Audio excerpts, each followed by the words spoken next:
биз кайра эле ушул жерден эми алдына дагы формаларды толтуруп кетишибиз керек. Мисалы азыр дагы бизге бир чек керек. Мисалы бул жерде азыр бир тет жазып алайлы. Так, бизге кайра эле форм групп керек, ушул эле немени, ушул нерсени биз стилде этот стиль берип алганбыз. Ошондуктан биз ушуну эле пайдаланабыз. Ошондуктан эми ушул жерде жаңы ачабыз, тег ачабыз. Бул жака label. Так, label эмес, жөн эле input менен иштейли. Input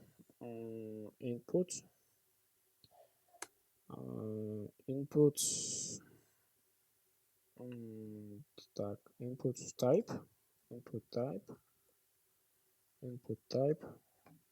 radio, radio, input type radio, так, name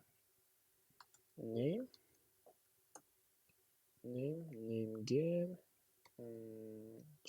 choose mail дейли. Бул жерде ичине choose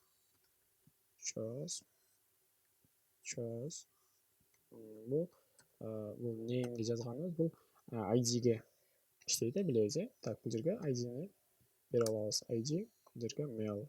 Бул эми мужской десек да, негизи өзү моуну жазбай туруп эле, негизи сиздердин башыңыздарда адастырбай эле моуну эле кылып жазайын сиздерге просто түшүнүксүз болуп калбаш үчүн. Label.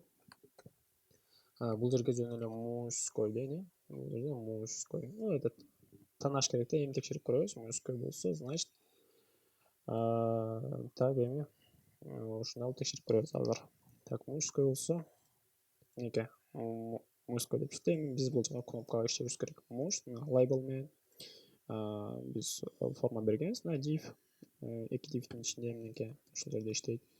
Эми ушул labelдин өзүнө эле, так, labelдин өзүнө эле for деп жазабыз. For input, бул жагы input mail, input нужно mail. Эми бул mail это уже эркек кишинин нересин түшүндүрөт. Так, эч кандай ишери өзгөрбөдү. Так, эми биз бунун алдына дагы label эмес, эми жанагы input'убузду ушул жерге жазышыбыз керек. Так, ушул болчу эле, мен жана өчүрүп алдым да. Input ушуну алыш керек. Бул жагы mail, mail деп турат да, mail. Ушуну ушул жака жазабыз. Эми id mail, choose mail, mail бар. Эми текшерип көрөбүз. Так, биз радиобуз бар, type'ыбыз. Эми иштетип көрөбүз. Так, мындай белги калтырып кетти. Ушунда мужской, это уже мужской. Баткен и мужской болуп. Эми биз азыр сразу эле экөөнү түзөлү. Бул жерге form групп бар. Ошондуктан биз эми могул labelдин өзүн эле колдонобуз. Мынаны эле, labelдин өзүн эле мына экинчи divдин ичине алдыра сүрүп туруп, ушул жерге кайра эле жазабыз. Бул жерге так, кайра эле үстүнөн копировать этип алдым. Эми неке бул жерге эми женский бул жерибиз. Женский болсо, ал эми мына choose mail дегенде бул жерде эми женский кылып өзгөртүшүбүз керек да. Бул жерге female болду. Female. Бул жерибиз дагы female болуп өзгөрөт. Ал эми бул name болсо ушул бойдон тура бериш керек. Choose mail, радио бар, түзүлдү. Эми иштетип көрөбүз. Мынеке бул жерден атын жаздым. Ушуну бул жагы өзүнүн жөнүндө жазып алдым. Жана ошондой эле бул жерге жашаган жериң, сен кайсы немедесиң, полдосуң, мужской или женский. Ушундай радио бөлүмүн түзүп алдык. Бул жагы оңой эле экен болгону. Label'дан ана input бул жагы түзүп id түзүп алышыбыз керек экен. Себеби id түзүлбөсө бири-бирине карама-каршы иштей алат экен. Мына бул divдин ичине мужской и женский кылып ушундай бир форма түзүп алдык. Эми биз дагы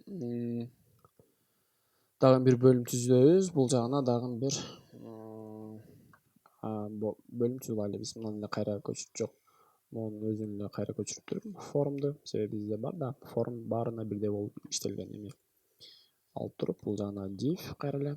Мына эми үстүнө так. Ушул жерине эми input түзөбүз бул жагына кайра эле. Inputка type checkbox id id'ге roles бул жагы ego өзү негизи буну биринчи түзбөй эле мен сразу input'ун түзүп алдым да. Мен негизи label'ын түзүп алсам жакшы болмок эле экен. Label түздүм. For кайра эле себеби for'да мына экөө окшош болуш керек меники. ID экөөчү. Roles ego. Мына экөө окшош болуш керек. Эми бул жерине прочитал дейли. Прочитал условия да? Прочитал условия. Мындайча бардык шарттарга көндүм и согласен. Мен согласен. Ошол нерсеге мен макулмун. Эми иштетип көрөбүз. Минеке. Бул жерде мындай галочка коюп берет да. Бардык нерсеге мен макулмун. Мисалы, какой бир неме болсо, эгерде бунусуз эч кандай форма бул жака толтурулган жөнөтүлбөйт. Отправка болбойт. Ошондой бөлүм. Эми андан кийин эле бул жерге дагы бир форма түзөбүз биз. Форманын атын просто button type бул жеринин submit и бул жагы болсо отправить да. Отправить.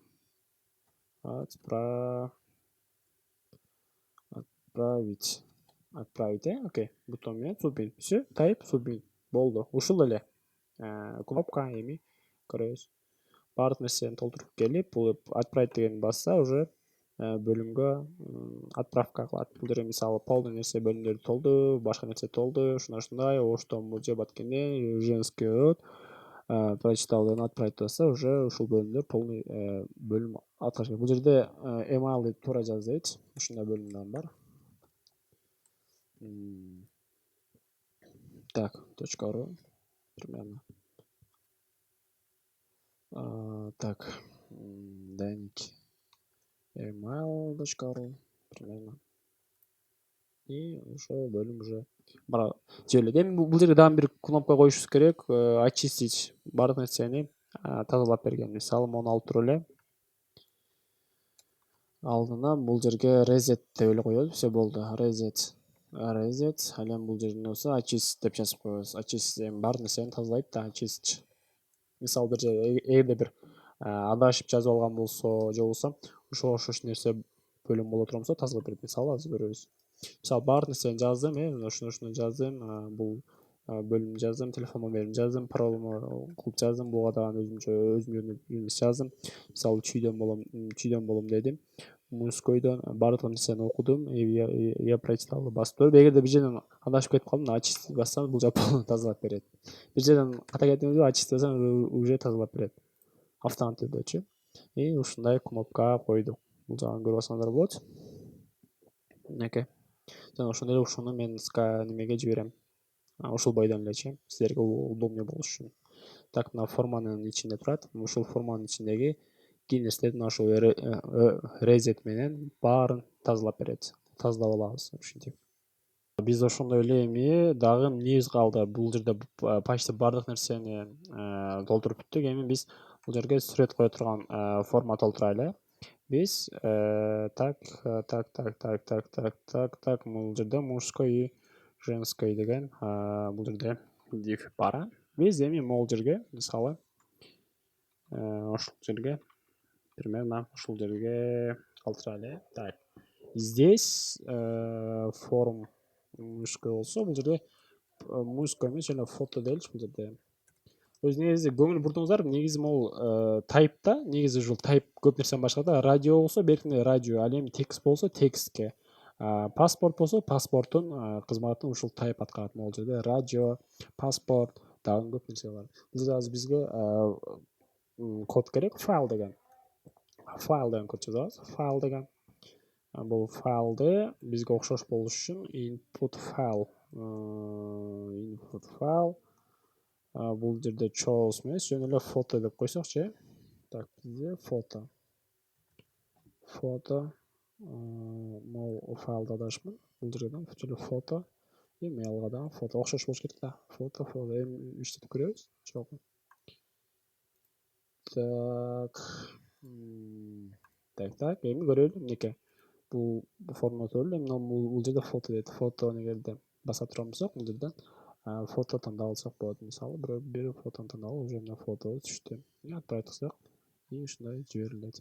Калган нерсесин дагы чогуу көрөбүз. Ачыт кылсак, баардыгын тазалап коет, билебиз.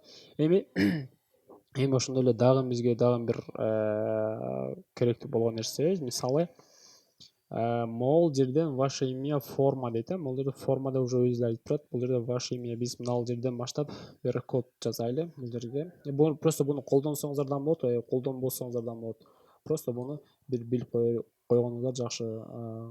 Flash test монусун алып туруп, мисалы, мына жерге пароль дегенге чейин алып барайын да. Так, паспорт эмес, мына жерге чейин, ваш телефон дегенге чейин. Ушул жерге чейин жазып туруп кодду. Эми бул жерден дагы бир код ачабыз. Legend. Бул жерге жөн эле контакт информация да. Контактный информация. Эми көрөбүз. Ушундай. Мына дизайнды көрүп атасыздар, мына үстүндө мындай бир дизайн ачып берет. Пароль дегенге чейин. Паролго дагы түзөбүз. Playlist. Мына жерде пароль, мына жерде пароль бар. Так. Ушул жерде пароль бар. Playlist. И бул жагына дагы playlist эмес керек. Так, playlist дизайн керек. Жабы коддо. Мына playlist. Эми legends дагы алабыз дагы. Бул жерде түзөбүз. Бул жерде legal, бул жерде жөн эле пароль. Пароль. Эми көрөбүз. Мынеке. Контактная информация, ваше имя, ваше email, и бул жерде пароль уже ушундай бир бөлүм чыгарып койдук. Мынеке, пароль. Придумайте пароль. Такой. Ваше имя, ваше email, ваш телефон. И ушундай. Бул жагы болсо, о себе, у нас. И ушундай. Ошол буну биз колдонсок дагы болот, колдонбосок дагы боло берет. Биз ушундай бир форманы түзүп алдык. Баардыгыбыз көрдүк деген ойдомун. Мен ушул форманы силерге жиберип коемун. Буюрса, ошол жерден дагы түшүнбөй калган жерлериңизди көрүп алсаңар болот. Ошол ушуну биздин сабагыбыз аяктады.